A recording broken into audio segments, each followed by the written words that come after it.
성경을 보면 믿음이 아주 좋은 사람들이 많이 나옵니다.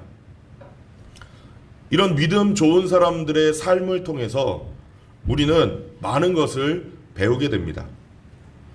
그런데 또 성경에는 믿음이 시원치 않은 사람들도 많이 나옵니다. 저 같은 사람, 또 여기 앉아 계신 여러분 같은 분들, 저와 여러분 같은 사람들도 성경에는 많이 기록되어 있습니다. 근데 이상하게 그런 사람들을 통해서 우리는 또 위로를 받고 격려를 받습니다. 아, 이 사람들도 나랑 똑같았구나 하면서 위로가 된다는 거죠. 오늘 본문에도 믿음이 별로 신통치 않았던 우리 같은 사람들이 나오는데요.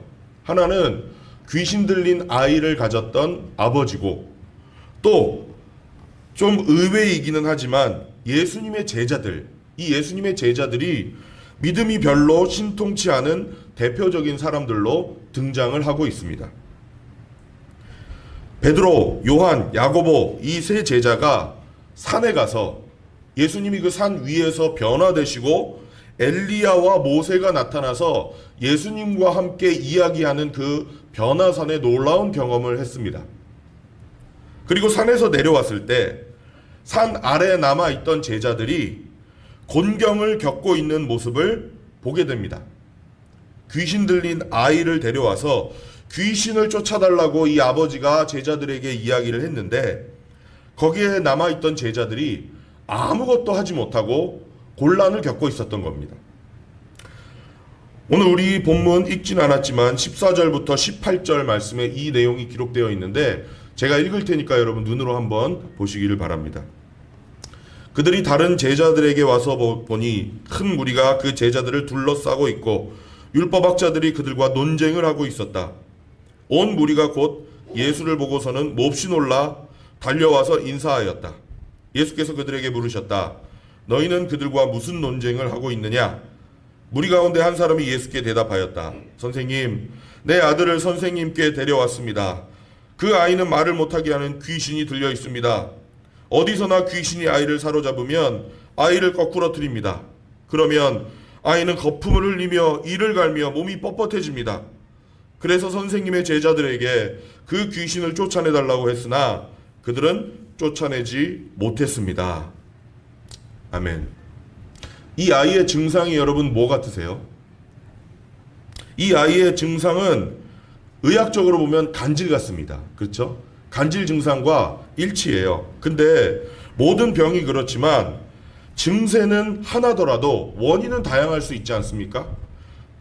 자연적인 원인으로 생긴 것이 있고 영적인 원인으로 생긴 것이 있을 수 있습니다.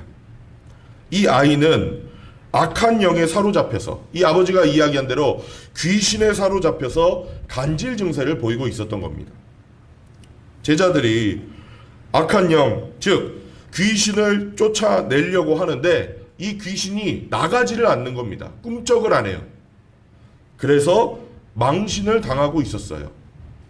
또 아까 제가 읽은 14절에 보시면 율법학자들이 제자들과 논쟁을 하고 있었다고 하는 구절이 나오는데요. 예루살렘에서 예수님과 예수님의 사역을 조사하기 위해서 예루살렘에서 율법학자들을 예수님이 있는 곳으로 보낸 겁니다. 그래서 예수님을 감시하던 사람들, 조사단이었어요. 제자들이 이 예수님을 감시하는 조사단 앞에서도 대망신을 당하고 있었던 것입니다. 왜 이렇게 제자들이 귀신을 쫓아내지 못하고 망신을 당하고 있었느냐? 거기에 대한 답이 19절에 나오는 예수님의 말씀에서 발견됩니다. 19절의 말씀을 읽겠습니다. 시작. 예수께서 그들에게 말씀하셨다. 아, 믿음이 없는 내가 언제까지 너희와 함께 있어야 하겠느냐? 내가 언제까지 너희에게 참아야겠느냐? 아이를 내게 데려오너라. 아멘. 지금 예수님이 한심해 하시는 게 느껴지십니까? 답답해 하시는 게 느껴지세요? 그만큼 훈련시켰으면 이제 제자들이 귀신을 쫓을 수 있어야 되는데 아무것도 못하고 지금 망신을 당하고 있었던 것입니다. 그래서 예수님이 한탄을 하십니다. 그러면서 제자들을 나무라시는 게 아니라 예수님이 이 세대를 나무라십니다. 이 믿음이 없는 세대여.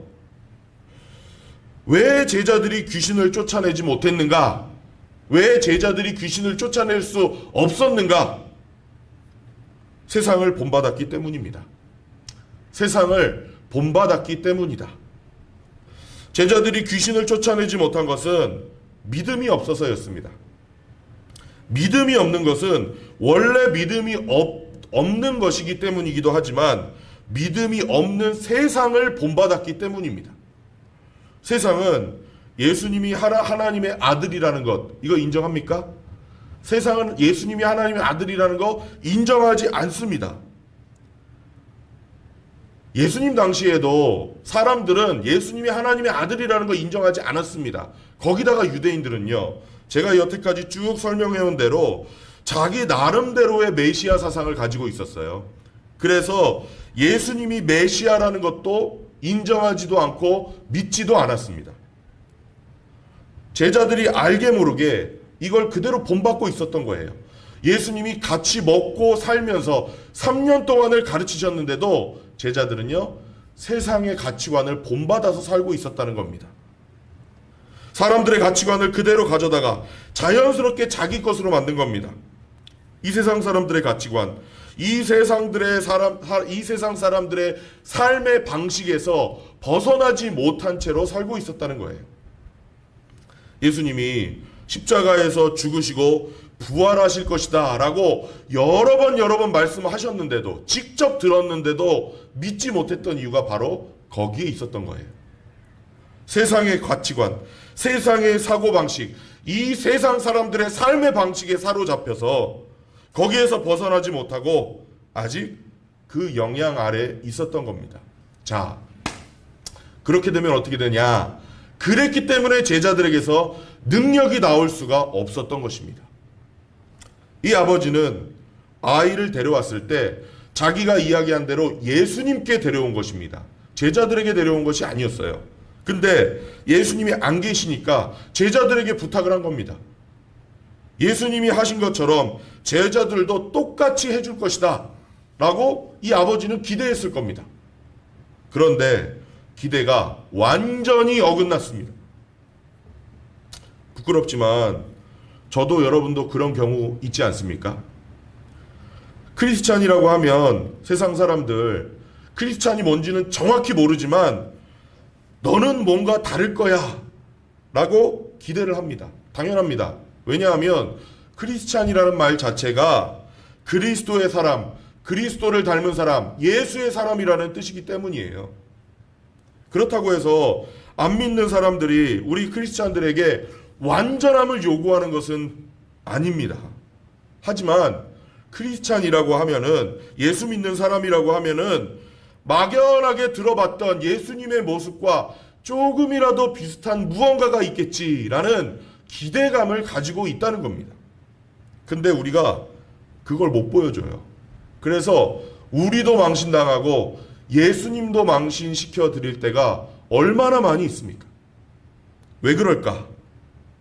왜 예수 안 믿는 사람들에게 우리가 망신을 당할 때가 있을까? 왜 그들이 가지고 있는 기대를 우리가 채워주지 못하는가? 왜 우리가 때때로 살면서 너랑 나랑 뭐가 다르냐? 교회 다니는 너나 교회 안 다니는 나나 뭐가 다르냐? 라는 소리를 들으면서 살고 있는가? 제자들과 우리가 똑같기 때문입니다. 세상을 본받기 때문에, 세상을 본받아서 살아가고 있기 때문에. 세상은 하나님을 인정하지 않고 하나님의 능력도 인정하지 않습니다. 하나님과 하나님의 능력을 인정하지 않는다는 전제하에서 자기 철학을 만들고 사상을 만들고 삶의 방식을 만들어서 그것대로 살아가는 것이 이 세상 사람들입니다. 문제는 이런 불신의 사고방식, 이 불신의 생활 방식을 우리가 그대로 받아들였다는 거예요. 예수님은 믿지만, 예수님의 십자가로 내가 구원받았다는 것은 믿지만 여전히 이 세상의 방식에서 벗어나지 못한 채로 살고 있다는 얘기입니다. 그래서 예수 믿는 너나 예수 안 믿는 나나 똑같지 않느냐라는 얘기를 들을 때가 때때로 있습니다. 제가 한번 예를 들어 볼게요. 제가 질문해 보겠습니다. 여러분, 예수님 안 믿는 사람에게 삶에서 가장 중요한 게 뭡니까? 뭐예요? 예수 믿어서 모르세요? 예수 안 믿는 사람에게 가장 중요한 거 맞습니다. 한민성 형제님이 이렇게 해줬어요. 돈입니다. 돈이 제일 중요합니다. 요즘에는 돈이 제일 중요하다고 노골적으로 이야기하는 시대잖아요. 이제 옛날엔 이렇게까지는 아니었던 것 같아요. 그런데 노골적으로 그렇게 말하지 않는다고 해도 우리 알 수 있습니다. 어떻게 알 수 있죠? 대부분 사람에게 삶에서 제일 중요한 게 뭐라고 말합니까? 일이에요. 일. 그렇죠? 자기 직업이고 자기 사업입니다. 항상 자기 직업, 사업 때문에 염려하고 걱정하고 그것 때문에 머리 쓰고 그것 때문에 골치 아파하고 거기에 시간과 열정을 다 쏟습니다. 다시 질문 드릴게요. 왜 그렇게 직업이 중요합니까? 왜 그렇게 사업이 중요해요? 네? 아, 맞습니다. 먹고 살아야 되니까요. 먹고 살아야 되니까 돈이 중요하지 않습니까? 내가 사업과 직업에서 성공해야 우리 가족을 제대로 부양할 수 있고, 내가 사업과 직업에서 성공해야 내가 나이가 들어서 은퇴한 뒤에도 부끄러운 꼴을 보이지 않고 살 수 있으니까. 그러니까 직업과 사업에 온 열정을 다 쏟는 거 아닙니까? 맞아요? 맞습니까? 여러분, 이거 당연한 것 같은데 가만히 한번 생각해 보세요. 우리도 이렇게 생각하거든요. 가만히 생각해 보십시오. 이 사고방식의 핵심이 뭐죠? 우리가 생계를 유지할 수 있게 해주고, 우리 자녀를 키울 수 있게 해주고, 우리 가족을 부양하고 보호할 수 있게 해주는 게 뭐라고 생각하는 겁니까, 지금? 갑자기 모른 척 하시네. 돈이라고 생각하는 거죠. 맞죠? 돈이라고 생각하는 겁니다. 하나님을 모르는 사람들의 하나님은 돈입니다. 그래서 예수 안 믿는 사람들이 이렇게 사는 것은 너무나 당연해요. 돈에 있어서 성공해야, 사업과 직장에서 성공해야 생계가 유지되고 가족들을 부양할 수 있고 노후도 보장받을 수 있다고 생각하는 겁니다. 그런데 우리 예수 믿는 사람들, 크리스찬들의 생계를 책임져 주시고 가족을 부양할 수 있게 해주시고 우리의 노후를 책임져 주시는 분이 누구십니까? 하나님이십니다. 모르는 분 계십니까? 여기 한 분도 안 계시죠? 우리가 다 알고 있습니다. 저도 압니다. 그런데 우리가 이 사실을 알면서도 이 세상의 사람들의 사고방식과 생활방식을 그대로 받아들여서 똑같이 살고 있지 않느냐? 라는 성경의 질문입니다. 실제로 하나님을 섬긴다고 하면서 예수님을 믿는다고 하면서 자기 일과 자기 직장과 자기 사업이 더 중요한 사람들이 얼마나 많습니까? 가정보다 교회보다 중요하고 교회 생활이나 신앙생활도 자기 생업에 지장이 없는 한도 내에서 해야 된다고 믿는 사람들 얼마나 많습니까? 왜 그래요? 예수님은 믿더라도 여전히 자기 삶의 생활에서는 돈이 하나님이기 때문에 그렇습니다. 하나님을 지나치게 믿으면 안 된다는 믿음이 있어요. 너무 지나치게 예수 믿으면 안 된다는 확신이 있습니다. 그분이 내 생활을 책임져 주시고 나의 가정을 책임져 주시고 나의 노후를 책임져 주실 것이다 라는 믿음이 없습니다. 하나님을 불신하는 겁니다. 참 묘하죠. 예수님을 믿는데 하나님을 불신하는 거예요. 세상의 방식을 우리가 그대로 받아들인 채로 살아가면 이렇게 살 수밖에 없다는 것입니다. 그 결과가 어떻게 됩니까? 제자들처럼 삶에서 아무런 능력이 나오지 않는 것입니다. 세상을 본받고 세상에서 벗어나지를 못했기 때문에 믿는 사람이나 안 믿는 사람이나 똑같다는 소리를 들으면서 아무런 초자연적인 요소가 내 삶에서는 일어나지 않는 거예요. 극적인 기도 응답을 경험하지 못하는 겁니다. 그래서 우리의 믿음 생활이 재미가 없어집니다. 두 번째로, 우리가 하나님의 자녀라면 하나님을 인정하지 않는 이 세상의 가치관, 이 세상의 생활 방식에서는 벗어나야 합니다. 세상을 본받으면 안 된다는 것입니다. 그래서 바울이 로마서 12장 1절에서 이렇게 이야기하죠. 하나님 앞에 헌신하라. 하나님 앞에 너희 몸을 다 드려서 헌신하라 라고 이야기한 다음에 이어서 12장 2절에서 곧바로 이렇게 말씀합니다. 읽어보겠습니다. 시작. 여러분은 이 시대의 풍조를 본받지 말고 마음을 선하시고 기뻐하시고 완전하신 분별하도록 하십시오. 아멘. 헌신의 삶을 살기 위해서는, 하나님 앞에 너 자신을 드리는 삶을 살기 위해서는 이게 우선순위가 되지 않으면 안 된다는 겁니다. 이 시대의 풍조를 본받지 말고 마음을 새롭게 함으로 변화를 받으십시오. 왜요? 세상의 가치관에 매여 있는 한, 예수님만 믿는 채로 세상의 가치관에 매여서 사는 한 우리는 여전히 주님을 섬길 수가 없기 때문에 그렇습니다. 세상의 가치관은 하나님을 의지하는 가치관이 아니거든요. 사람의 능력을 의지하고 사람의 기술을 의지하고 돈을 의지하는 가치관을 세상의 가치관이라고 우리가 부르지 않습니까? 그걸 전적으로 받아들인 채로 살면서 하나님의 뜻을 발견하고 그 뜻대로 순종하면서 살아간다는 것이 여러분 가능하겠습니까? 우리 인간의 능력이나 인간의 기술이 한계가 있지 않아요? 한계가 있습니다. 우리가 정말 우리 능력의 한계를 초월하는 삶, 내 능력 밖의 삶, 뭔가 초자연적인 영적인 능력을 경험하면서 사는 삶을 살려면 전능하신 하나님을 의지하는 수밖에는 없습니다.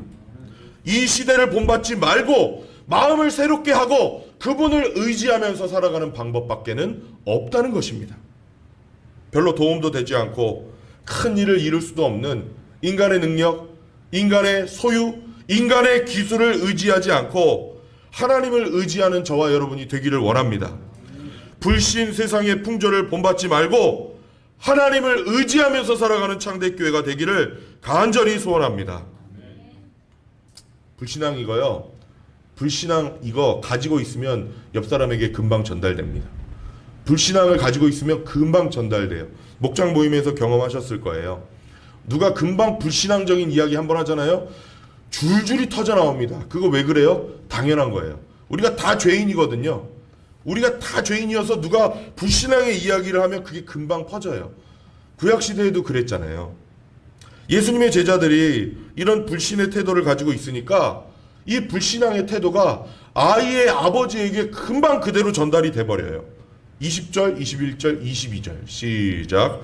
그래서 그들이 아이를 예수께 귀신이 예수를 보자 아이에게 즉시 아이는 땅에 넘어져서 거품을 흘리면서 뒹굴었다. 예수께서 그 아버지에게 물으셨다. 아이가 이렇게 된 지 얼마나 되었느냐? 그가 대답하였다. 어릴 때부터입니다. 귀신이 그 아이를 죽이려고 여러 번 물속에도 던지고 물속에도 던졌습니다. 하실 수 있으면 우리를 불쌍히 여기시고 도와주십시오. 아멘. 이게 단순한 간질이 아니라 악한 영 때문이라는 것을 어떻게 알 수 있죠? 어떤 힘이 이 아이를 자꾸 파괴하려고 하는 것 보이십니까? 악한 영은, 귀신은 항상 사람을 파괴하려고 합니다. 여러분도 그럴 때 있으시죠? 내가 지금 이렇게 하면 나도 망하고 우리 집, 우리 가정에도 좋을 게 없다 라는 것을 분명히 알면서도 그냥 하게 만드는 어떤 힘 같은 거 느낄 때 없으세요? 아, 뭐 될 대로 되라. 모르겠다. 너도 죽고 나도 죽고 그냥 다 같이 죽자. 이런 마음 들 때 없으세요? 그거 마귀가 주는 생각이에요. 마귀는 항상 우리를 파괴하려고 하거든요. 옆 사람이 이야기해도 소용없어요. 애정을 가지고 조언해도 이해하고 알아들어요. 그렇지만 그냥 벼랑 끝으로 달려갑니다. 그게 악한 영이 강력하게 역사하는 증거예요. 지금 이 아이 안에서 악한 영이 강력하게 역사하고 있는 겁니다. 그러면 제자들의 불신이 이 아버지에게 전달되었다는 힌트를 어디서 발견할 수 있는가? 그게 22절 하반절이에요. 읽어볼까요? 시작. 하실 수 있으면 우리를 불쌍히 여기시고, 다시 한번 읽어보겠습니다. 하실 수 있으면 우리를 불쌍히 여기시고 도와주십시오. 하실 수 있으면.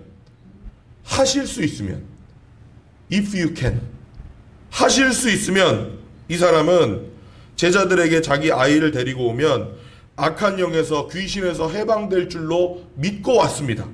근데 제자들이 못하니까 제자들에 대한 신뢰가 깨졌고, 제자들에 대한 신뢰가 깨지니까 제자들의 스승인 예수님에 대한 신뢰도 깨져버린 겁니다.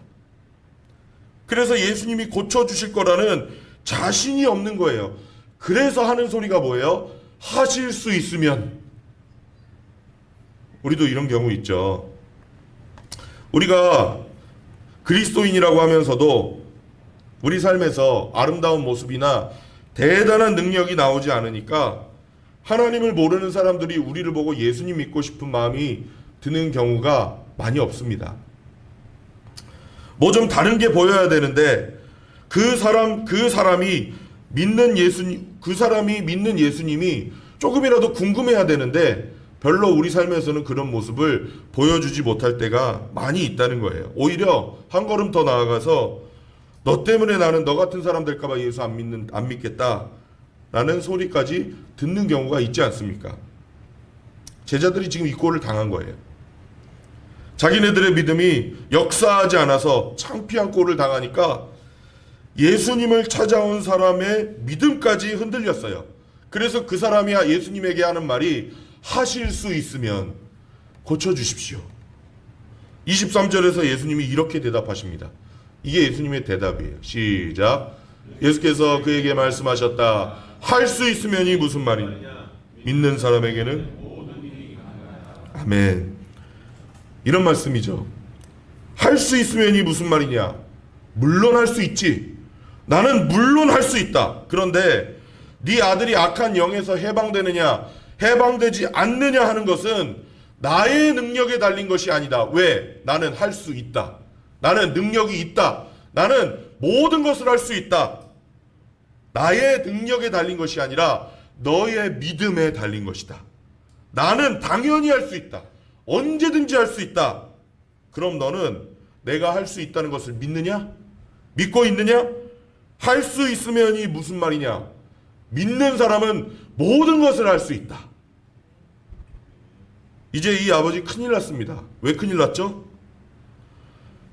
악한 영의 귀신에 사로잡힌 이 아이가 해방되느냐 해방되지 않느냐가 어디에 달려 있어요? 이제 자기 믿음에 달린 거예요. 예수님이 지금 그 말씀하신 거예요. 네 믿음에 달렸다. 내 능력이 아니다. 이 사람은 예수님의 능력이라고 생각했잖아요.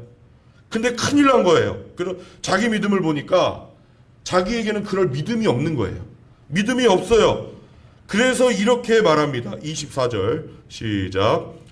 그 아이 아버지는 큰 소리로 외쳐 말했다. 내가 믿습니다. 믿음 없는 나를 이쪽 보세요. 굉장히 이상한 말 아닙니까? 내가 믿습니다 해놓고 또 뭐라고 말해요? 믿음 없는 나를 도와주세요. 지금 급한 거예요. 믿으면 모든 일이 가능하다고 하니까 일단 대답했어요. 뭐라고요? 믿습니다. 그런데 얘기해놓고 보니까 자기를 생각해 보니까 뭐예요? 못 믿고 있어요. 안 믿어요. 그래서 나온 말이 곧바로 믿음 없는 나를 도와주십시오. 일단 자기 자식을 위해서 믿습니다 선생님. 근데 믿음 없는 나를 도와주세요. 여기서 내 믿음을 도와주십시오 라고 하지 않고 믿음 없는 나를 도와주십시오 라고 말한 것에 우리 주목해야 됩니다. 하나님 앞에서, 주님 앞에서 솔직하게 나의 믿음 없는 것을 고백하고 도와달라고 간청해야 한다는 것입니다. 믿음이 없습니다. 나는 믿음이 없습니다. 믿음 없는 나를 도와주십시오. 믿음이 없는 나를 좀 불쌍히 여겨주십시오. 그랬더니 예수님이 이렇게 응답하십니다. 25절, 27절 시작. 예수께서 무리가 어울려 달려오는 것을 보시고 악한 귀신을 꾸짖어 말씀하셨다. 내가 너에게 명한다. 그 아이에게서 나가라. 그리고 다시는 그에게 들어가지 말아라. 그러자 귀신은 아이는 죽은 것과 같이 되었다. 그래서 사람들은 모두 말하기를 죽었다 하였다. 그런데 예수께서 아이가 일어섰다. 할렐루야. 아이가 살아났습니다. 우리는 여기서 중요한 사실을 깨닫게 됩니다. 하나님의 능력이 아니라 인간의 불신이 문제라는 겁니다. 하나님의 능력이 아니라 인간의 불신이 문제다. 그리고 첫째로 하나님의 능력은 의심하지 말아야 합니다. 이 아버지가 하실 수 있으면 이라고 했을 때 예수님이 할 수 있으면이 무슨 말이냐 라고 말씀하셨습니다. 우리도 하나님 앞에 오늘 이후로는 두 번 다시 하나님 하실 수 있으면 이라는 말을 하지 말아야 되지 않겠습니까? 하나님을 안 믿는다면 모르지만, 하나님이 안 계신다면 모르지만, 천지 만물을 지으신 하나님이 정말 계시고 우리가 그 하나님을 믿는다면 적어도 하나님은 모든 것을 언제든지 하실 수 있다는 사실을 믿고 살아야 합니다. 천지 만물을 말씀 한마디로 지으신 하나님이 못 고칠 질병이 있으시겠습니까? 천지 만물을 하나님이 지으셨는데 해결하지 못할 문제가 있으시겠습니까? 만물을 지으신 하나님이 아무리 귀신이 강하게 역사한다고 해도 그거 물리치지 못하시겠습니까? 앞으로는 우리 입에서 하나님 이거 하실 수 있으면 이라는 소리 나오지 않았으면 합니다. 당연히 하나님은 하실 수 있습니다. 하나님의 능력에 대해서는 의심할 필요가 없어요. 생각해 보세요. 유치원 다니는 내 자녀가 어느 날 오늘 생일인 다미가 유치원에서 처음으로 1 더하기 1을 배웠어요. 그래서 집에 와서 이렇게 얘기합니다. 아빠 1 더하기를 할 줄 알아? 이러면 어때요? 기분이 어떠세요? 이쁘니까 봐주지. 이쁘니까 봐주죠. 모르는 사람한테 하면은 모욕이죠. 자긴 진심으로 깨달은 거예요. 1 더하기 1을.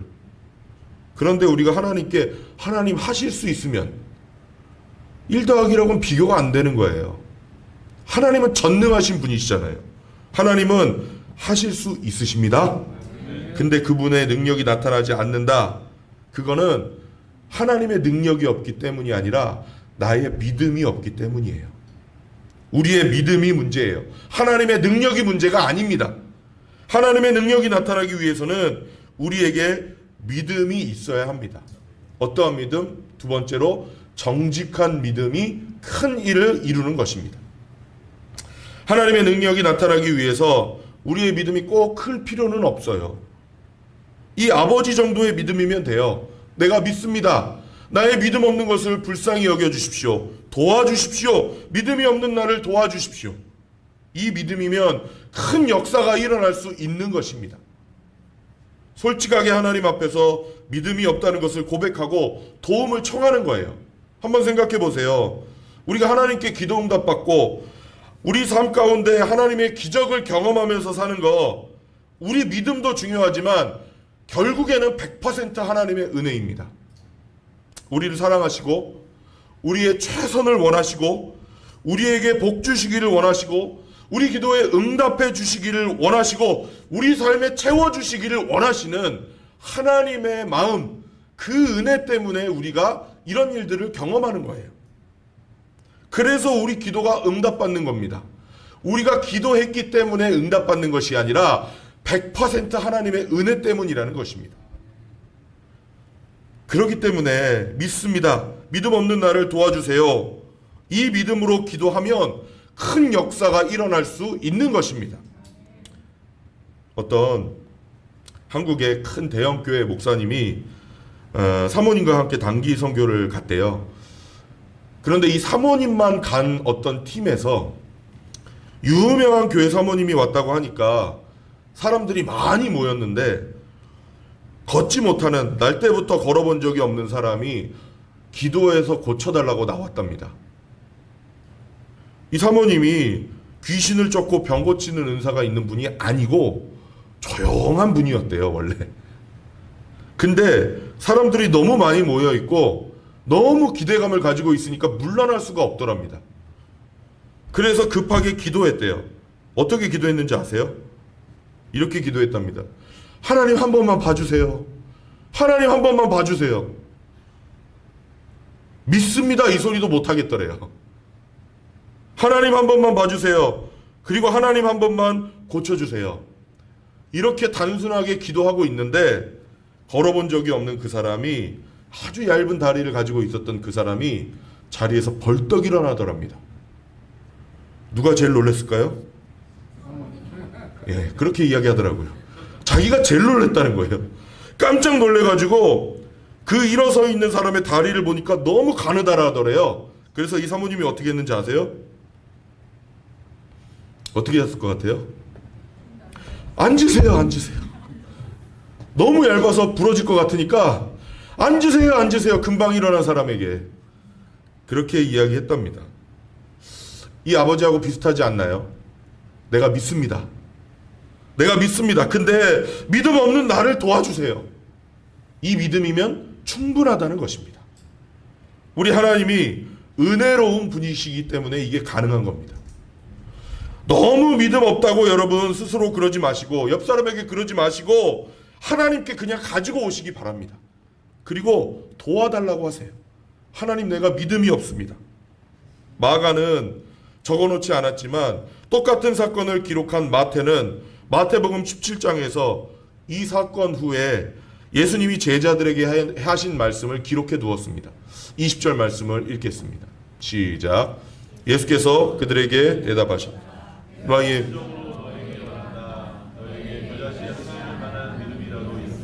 이 산더러 여기에서 저기로 옮기고 그대로 될 것이요 너희가 못할 일이 없을 것이다. 아멘. 여러분, 겨자씨만한 믿음이면 됩니다. 겨자씨만한 믿음이면 됩니다. 어려움을 당했을 때 하나님께 오셔서 나는 이렇게 큰 일을 감당할 믿음이 없습니다. 그러나 믿기는 믿습니다.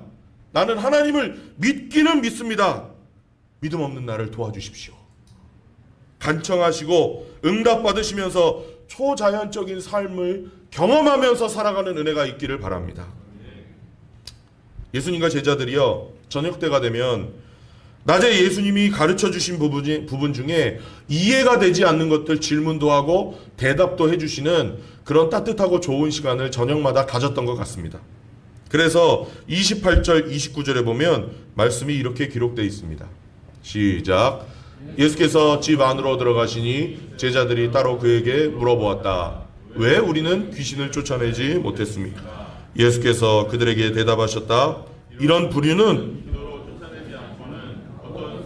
쫓아낼 수 없다. 우리는 여기서 다시 한번 제자들의 문제가 믿음이 없다는 것, 믿음이 없는 것이었다는 점을 발견하게 됩니다. 어떻게 하느냐? 본문에 보면 제자들이 기도하지 않았다라고 말씀하신 예수님의 말씀에서 발견할 수 있습니다. 그래서 마지막 세 번째로 능력이 안 나오는 이유는 기도가 없기 때문이다. 그리고 첫째로 능력은 은사가 아니라 믿음에서 나온다라는 사실을 우리가 알아야 합니다. 왜 제자들이 기도를 안 했을까? 왜 제자들은 기도를 안 했을까? 이 아버지가 아이를 데려왔을 때 제자들은 사실은 자신이 있었을 겁니다. 왜냐하면 제자들에게 이미 귀신을 쫓아내본 경험이 많았기 때문에 그래요. 경험이 이미 있었습니다. 우리가 이미 생각했는데 마가복음 6장에 보면 예수님이 제자들을 둘씩 짝지어서 전도 여행을 보내는 장면이 나옵니다. 악한 귀신을 제어하는 능력을 예수님이 6장에 보면 이미 주셨다고 했습니다. 전도 여행을 마치고 돌아와서 제자들이 하는 보고를 한번 보세요. 6장 13절입니다. 읽겠습니다. 시작. 그들은 많은 귀신을 쫓아내며 수많은 병자에게 기름을 발라서 병을 고쳐주었다. 제자들은 귀신을 쫓고 병을 고치는데 이미 베테랑이 되어 있었어요. 그래서 기도하지 않고 덤빈 겁니다. 자기네들이 귀신 쫓는 은사가 있다고 생각했기 때문에 기도하지 않았습니다. 그러다가 끈질긴 상대가 안 되는 엄청나게 악한 영을 만나서 지금 혼이 난 겁니다. 마지막으로 그래서 결론적으로 이렇게 말씀드릴 수 있겠습니다. 믿음의 정도는 기도의 정도와 비례합니다. 그 사람의 믿음의 정도는 그 사람이 기도하는 정도를 보면 알 수 있다는 것입니다. 우리도 우리 은사를 과신하기가 쉽습니다. 우리 재능을 너무 믿고 살아갈 때가 많아요. 어떤 사람은 가르치는 은사가 있습니다. 가르치면 열매를 많이 맺어요. 어떤 사람은 섬기는 은사가 있어요. 섬기면 섬김의 열매가 나타납니다. 어떤 사람은 말의 은사가 있어요. 그래서 그 사람과 대화하면 힘이 나고 위로를 받습니다. 그런데 내가 은사를 자꾸만 신뢰하다 보면 하나님께 대한 신뢰는 점점 약해집니다. 하나님께 대한 신뢰가 점점 줄어듭니다. 어떻게 하느냐? 기도하는 걸 보면 합니다. 기도를 안 하게 돼요. 왜요? 하나님 없이도 내가 잘할 수 있을 것 같으니까 기도하지 않는 겁니다. 그래서 설교 잘하는 목사님들이 설교 놓고 기도하는 법 많이 없습니다. 잘 가르치는 은사 있는 분들 가르치는 거 놓고 기도 잘 안 합니다. 섬기는 데 은사가 있는 분들이 섬김을 놓고 기도 잘 안 합니다. 대인관계에 자신 있는 분들 대인관계 놓고 기도 안 합니다. 왜 그래요? 자기 은사, 자기 재능에 대한 신뢰가 점점 커지면 커질수록 하나님에 대한 신뢰는 점점 줄어들기 때문에 그렇습니다. 그래서 시간이 지나가다 보면 그냥 내 힘으로 하고 있는 거예요. 내 힘으로 하고 있는 겁니다. 뭔가 열매가 보이는 것 같지만 기도가 줄어들면서 점점 삐걱거립니다. 부딪힙니다. 왜 그래요? 내가 하나님보다 은사를 더 신뢰하게 되면 그렇게 되는 것입니다. 저와 여러분은 하나님을 신뢰하기 원합니다. 하나님만 철저하게 신뢰하기를 원합니다. 제자들 그래서 기도 안 했어요. 우리가 얼마나 하나님을 신뢰하느냐 하는 것은 얼마나 기도하느냐를 보면 알 수 있습니다. 정확합니다. 여러분이 인간의 힘으로 도저히 해결할 수 없는 하나님만 해결할 수 있는 엄청난 문제를 만나셨다고 가정해 보겠습니다. 그럼 여러분 기도하세요? 안 하세요? 하세요? 안 하세요? 하실걸요? 죽도록 하십니다. 새벽에도 하시고 작정기도 하시고 밤에도 나와서 하시고 눈물로 빠지지 않고 나와서 기도합니다. 그러면 기도가 줄어들었다는 것은 무슨 뜻입니까?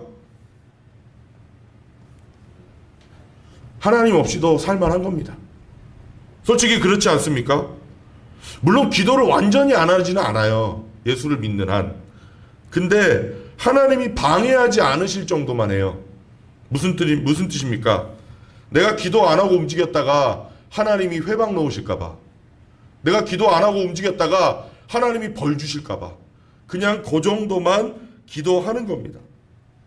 결국에는 내가 얼마나 하나님을 신뢰하고 의지하느냐 하는 것은 기도에 비례할 수밖에는 없습니다. 기도 안 하시는 분들 여러 가지 이유가 있겠지만 하나님 앞에서 자신이 있는 겁니다. 그런 분들 자기 능력의 한계만큼만 사실 수 있습니다. 내 은사만큼, 내 능력만큼만 사실 수 있는 겁니다. 하나님만이 하실 수 있는 일, 초자연적인 역사, 하나님만이 주실 수 있는 은혜와 축복, 이런 거는 기도해야 나타나는 것입니다. 그래서 우리 기도해야 됩니다.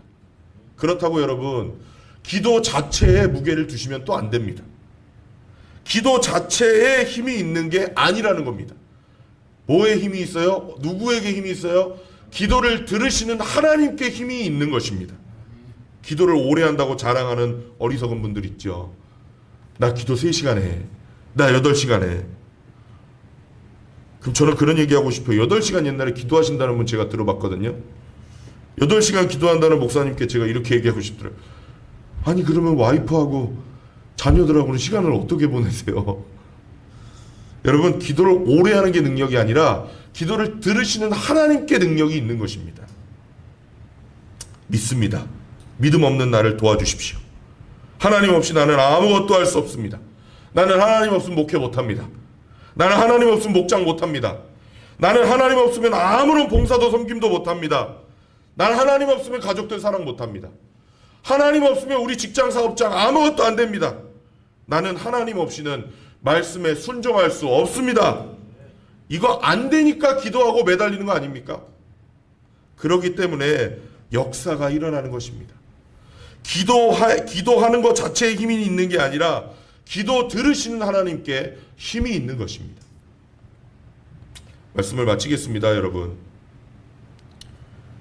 우리 하나님의 자녀들이 초자연적인 능력을 경험하면서 살아가는 거, 하나님의 능력을 체험하면서 살아가는 거, 이거 권리고 특권입니다.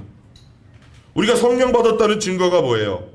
우리를 통해서 영적인 능력이 좀 나타나고 영적인 삶을 살아가는 것이 성령 받은 삶의 증거 아니겠습니까?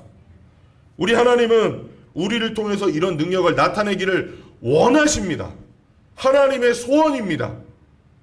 하나님은 그리고 못하실 것이 없으시다고 했습니다. 그러니 여러분, 하나님께 오시기를 바랍니다. 큰 믿음이 아니어도 상관이 없습니다. 믿음이 없으면 없는 것을 정직하게 고백하시고 믿음이 없는 나를 도와달라고 하나님께 요청하시면 되는 겁니다. 그러면 하나님이 역사하십니다. 기도하십시오. 기도하십시오. 기도가 나를 겸손하게 만듭니다. 하나님께 기도한다는 것이 나를 계속해서 낮춥니다. 말을 바꾸면 기도하지 않으면 교만하다는 것입니다. 하나님이 우리를 겸손하게 하기 위해서 기도에 금방 응답 안 해주시고 어떤 때는 오랜 시간이 걸려도 응답해 주지 않으실 때가 있습니다. 우리를 낮추시기 위해서 그런 겁니다. 저는 하나님이 기도 응답 안 해주시는 게 때때로 감사할 때가 있습니다. 제가 저를 알거든요. 예를 들어서 제가 아픈 분을 위해서 기도할 때마다 병이 나으면 어떻게 될까요? 제가 어떻게 될 것 같으세요? 예? 교만해지는 정도가 아닐걸요. 그건 저를 되게 좋게 평가해 주시는 거예요. 제2의 문선명이 될지도 모릅니다. 제2의 JMS가 될지도 몰라요. 저는 그런 사람입니다. 제가 저를 압니다. 그래서 하나님이 제가 누군가의 병을 고쳐달라고 아픔을 치료해달라고 할 때 금방 들어주지 않는 거 너무 감사합니다. 하나님이 얼른 응답 안 해주시기 때문에 자꾸 기도해야 되고 그래서 나를 낮출 수밖에 없고 나의 무능함과 무력함을 고백할 수밖에 없도록 만드시는 거 너무너무 감사합니다. 여러분, 하나님의 능력이 지금 이슈가 아니에요. 하나님의 능력이 문제가 아닙니다. 우리의 믿음입니다. 이 믿음을 여러분 행사하셔서 우리 삶에서 초자연적인 능력을 경험하고 이 교회 사람들은 뭔가 좀 다르다. 이 사람들이 기도하면 뭔가 된다. 이 사람들이 믿는 예수 나도 좀 믿어보고 싶다. 이런 말 들으면서 하나님께 영광 돌리는 삶을 살아가기를 주님의 이름으로 축원합니다.